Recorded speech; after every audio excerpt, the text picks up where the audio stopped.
menjadi bahan cerita Nabi Muhammad setiap ada tamu. Mendengar tutur pernyataan dari Nuaiman tersebut, si penjual tak lantas percaya karena harganya yang sangat murah. Lebih lanjut, Nuaiman menjelaskan bahwa hamba sahaya yang dimilikinya itu murah karena memiliki aib, kecacatan, di mana ia takkan mengaku sebagai hamba haya dan selalu menyebut-nyebut dirinya sebagai orang yang merdeka. Hingga akhirnya semua orang berkumpul untuk membeli hamba sahaya yang dimaksudkan oleh Nuaiman.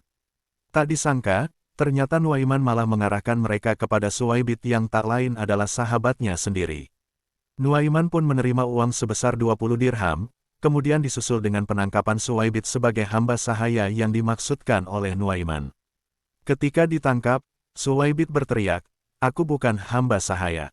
Aku orang merdeka." Namun, teriakan itu ditanggapi oleh sekumpulan orang yang menangkapnya, "Kami sudah tahu kekuranganmu." Mereka yang menangkap Suwaibit terus menghiraukan teriakan darinya sambil membawa Suwaibit dan menjualnya ke pasar. Selepas itu, Nuaiman menjadi orang yang memegang uang banyak. Ia menggunakannya untuk membeli makanan, minuman, hingga hadiah untuk Rasulullah SAW. Tak lama kemudian, Sayyidina Abu Bakar As-Siddiq pun pulang dan kebingungan karena dirinya tak menemukan Suwaibit dimanapun. Dengan mudahnya dan penuh kejujuran, Nuaiman pun berkata, "Sudah saya jual, wahai Abu Bakar." Mengetahui hal itu, lantas Sayyidina Abu Bakar As-Siddiq tertawa dan menanyakan apa yang sebenarnya terjadi.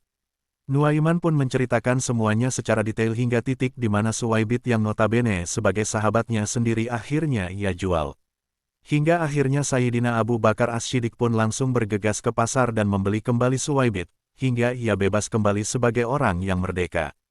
Sepulangnya mereka ke Madinah, kisah ini diceritakan kepada Rasulullah SAW. Maka, ketika diceritakan kisah Nuaiman tersebut, Nabi Muhammad SAW tertawa sejadi-jadinya hingga gigi geraham beliau tampak terlihat jelas di depan para sahabat.